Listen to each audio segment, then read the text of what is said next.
Hello, everyone. I should say good morning. It's morning.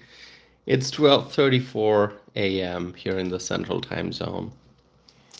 Starting this live stream in the morning. This is first thing in the morning after midnight. So, uh, thanks for being here. I would appreciate anyone joining this live stream at this hour. Okay. Uh, I understand it's easier for the folks in the Pacific time zone because you're still on December the 1st, the folks in the Pacific time zone, but Eastern time zone, uh, everyone's probably asleep or up early. Anyway, good morning to you all. Kay Cooper, good morning. Others, good morning. Thanks for being here. I'm hoping that maybe if we give it a few more minutes, then we'll have some more of our friends here. Salerno is saying hi, everyone. Hi, Salerno. Thank you for being here.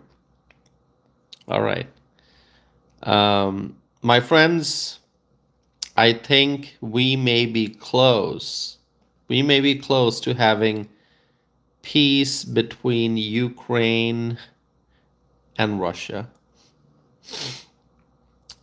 We may be very close. The Ukraine-Russia war, or the Russia-Ukraine war, however you want to say it. You know, some people say Ukraine-Russia war. Some people say Russia-Ukraine war. I don't know if there's any like scientific reasoning behind which name you mentioned first. You can go alphabetically, then you say Russia-Ukraine war. You can go, opposite, alphabetically, but opposite. You can say Ukraine-Russia war. Or you can go by, okay, who's the aggressor? We're going to mention the aggressor first. You can say Russia-Ukraine war because Russia started this. Or you can put the defensive party first. You can say Ukraine-Russia war. Anyway, name doesn't matter. What you call it doesn't matter. I think we all understand this war has been bloody. It's been brutal. Many, many lives have been lost. And finally, it seems like this war may soon end. Would you agree with that statement that this is going to end soon? Z is here. Hi, Z. Z says greetings. Hope all is well. I guess everything's going to be well if this war comes to an end. The Ukraine-Russia war. But you know what? You can never be sure ahead of time. Never. This is too volatile of a situation. This has been going on for years. You can't say the war's going to end. It's not like you look at the horizon and you see the end of the war. No, maybe you do. Maybe you do spiritually. Maybe you close your eyes and you get a message from deep within your heart, something that tells you, hey, the war's going to end. The war's going to end. Maybe you're just too optimistic. Maybe you're just too optimistic and you think the war's going to end. But there's no guarantee. There's no guarantee because this war has been going on for a while, and by now both sides are very emotional about this, I think. Both sides have lost a lot. Russia attacked. Ukraine faced tremendous losses, but Russia also faced tremendous losses. Both sides have lost a lot, and there's a lot on the line. It's important to make sure that peace, once achieved, is long-lasting. We want long-lasting peace. We don't want a 2-week ceasefire. We don't want a 30-day ceasefire. No, we want long-lasting peace. And my friends, there is hope. Like I said, we always have to be hopeful. There is hope that this war may soon end. And I think there has to be realization of mutual loss if this goes on.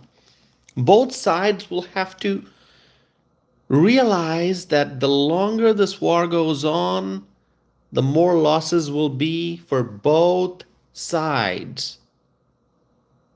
Between Ukraine and Russia, both sides.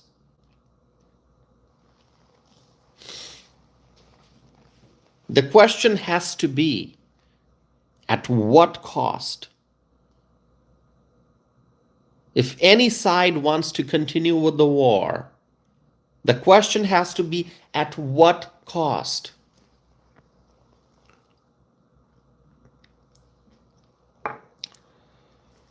My friends, I know that Russia has more power than Ukraine. Russia is a very, very big country. All you got to do is look Russia up on a map and you'll see how big that country is. Russia, naturally more powerful than Ukraine. And the reason why Ukraine could continue with the fighting is because Ukraine got a lot of help from the Western world, from Europe, from the United States. Ukraine got a lot of help, which is why they could continue fighting, defending themselves and continuing with the action on the battlefield. But that doesn't mean that Russia is having an easy time. No. Russia continues to lose people every single day, just like Ukraine. Ukraine's losing a lot of people, so is Russia. And Russia started this. Russia is the aggressor here. My friends, the longer this war goes on, Russia continues to lose more and more people. And you know what that does? This is something you got to think about. You just look at the external impacts. You look at, okay, Russia is attacking, Ukraine is defending, there are deaths on the battlefield. You just see what's happening on the battlefield, but you have to go and look at what's happening deep within Russia. There are families, Russian families, who are grieving the loss of their loved ones. Those who went to the front lines, those who went to the battlefield and lost their lives, their loved ones, their families, their spouses and kids and siblings and parents. The family members and the loved ones of those deceased Russian soldiers. You got to think about the impact that this war and the bloodshed is having on Russia. So that's why I say Russia has also lost a lot and continues to lose more and more every day. There are children in Russia who have been orphaned.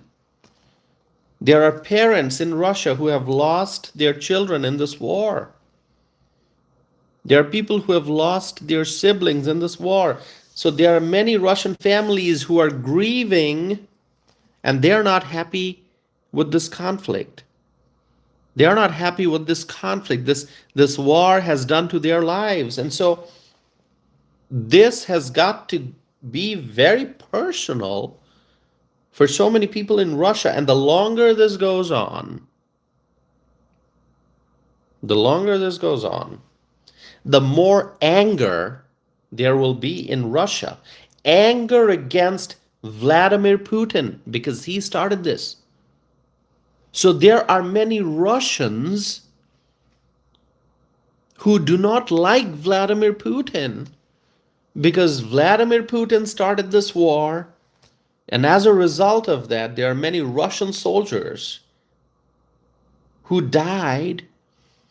And so the family members of those deceased Russian soldiers, they're grieving and they're angry at Vladimir Putin. And that's why I say the longer this goes on, there will be more anger within Russia. So Russia has a lot to worry about. By Russia, I mean the Vladimir Putin administration, the regime. They have to worry about the internal implications of continuing this war. It's not just that Russia is fighting with Ukraine on the battlefield. There's also a war internally that's brewing at home in Russia. People who are Russians who are deeply, deeply unhappy because of Putin's aggressive maneuver, because Putin dragged Russia into a war. And so many people died, and their loved ones are not happy with Putin. And so, no matter how strong Vladimir Putin tries to present himself as, there's anger within Russia, anger at Putin's aggressive decision. And so Vladimir Putin has to understand the reality of the situation. He has to understand his own limitation. He has to understand. Vladimir Putin, he has to understand that he cannot continue to push his own population too far, because if he does that at one point, there will be pushback. Even if Russia, let's say Russia wins this war, but no one can make up the loss of the loved ones that so many Russian families are facing. They will never forget their personal losses. So Putin can try to paint this however he wants. He can try to put a patriotic ribbon on this conflict and try to sell it to the Russian people by saying, oh, you're doing this for your country. But the Russians who have lost their loved ones, they will never forget that it is because of Vladimir Putin's decision that they have lost their loved ones. So, my friends, are you listening to me? Do you agree with what I'm saying? Do you agree with my viewpoints? Those who are here for the first time? Those who are watching this live stream, this channel for the first time? I do live streams every day. Tell me, do you agree with the analysis that I just provided? Z says yes. Thank you, Z. Thank you, Z. My friends, make sure that you're subscribing if you have not done so already. Make sure you like this video. Make sure you share this video with your friends, family members, and your neighbors, and anyone you want to share this video with, because the goal that we have on this channel is to spread our message far and wide. We want to grow the size of this community. We want to bring new friends into this community so that we can have productive conversation. Thank you so very much, my friends. Let's continue. I'm not done yet. I'm not done yet. I just paused for a little bit, but I will continue. My friends, Vladimir Putin has to realize the difficulty that he is creating for his own regime. The best thing for Vladimir Putin to do right now would be to agree to a ceasefire and to find a path to lasting peace. Lasting peace.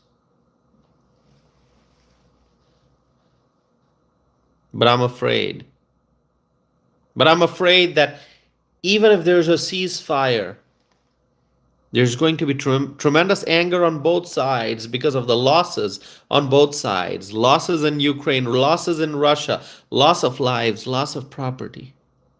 It's very difficult for the two sides to come together. Very, very difficult, extremely difficult for Ukraine and Russia to come together. And long after the war ends, there's always going to be fear that it might start again. Who knows? Long after the war ends, there's going to be fear that the war may start again. My friends,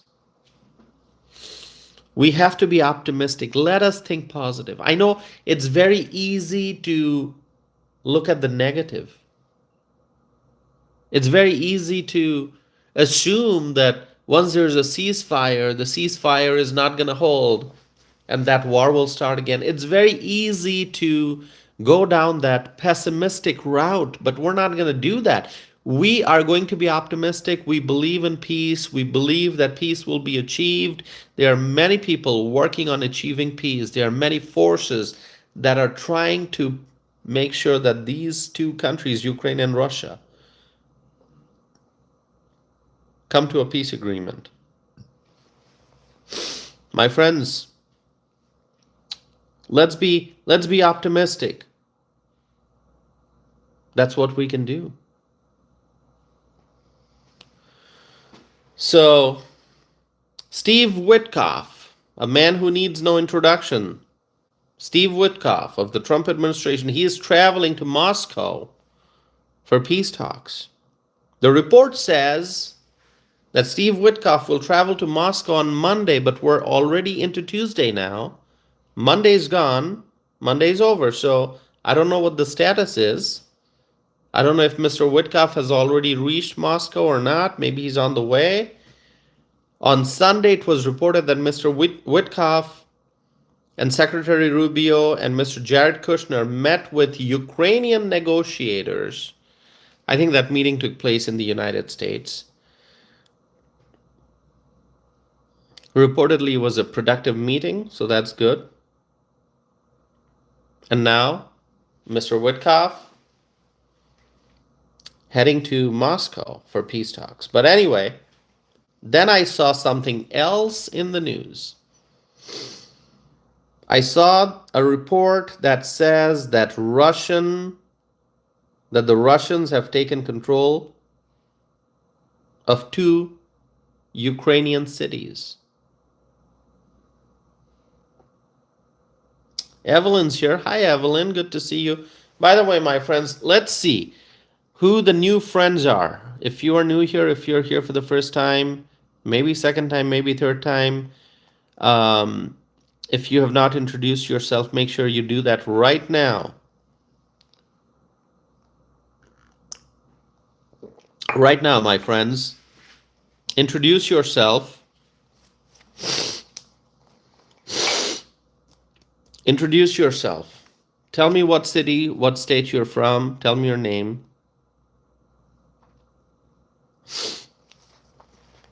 And be a part of this community, okay? All right.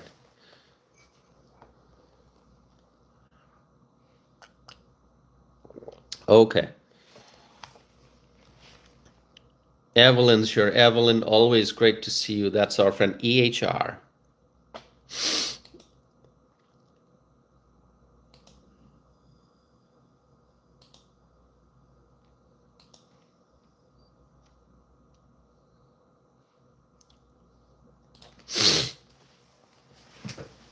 Okay, so I saw something else in the news. The report says that Russians have taken control of 2 Ukrainian cities. And please don't ask me to pronounce the names of the 2 cities. The names are very, very complicated. I don't think I'm going to be able to pronounce the names correctly, 2 Ukrainian cities.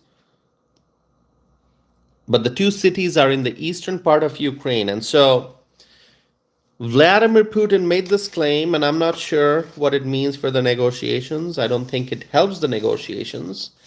If anything, it might create difficulty for both sides to come to an agreement, because the news just broke. According to Vladimir Putin, Russians have taken control of 2 Ukrainian cities. Okay.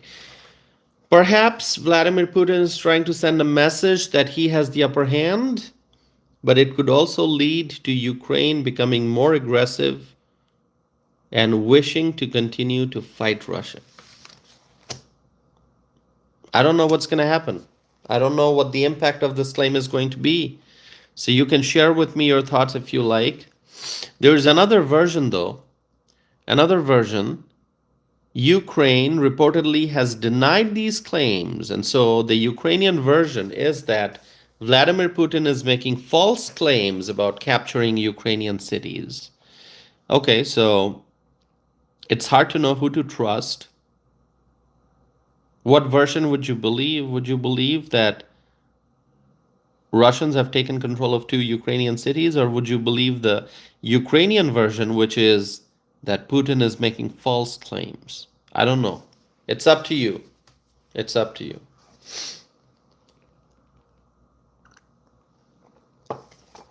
But my friends, just going back to what I said, we have to be optimistic. We have to be hopeful. And we just wait and see what happens. We just wait and see what happens. Hopefully, things will get better. Hopefully, there will be peace. Hopefully, there will be lasting peace. Okay. All right. Do you have any questions for me, my friends?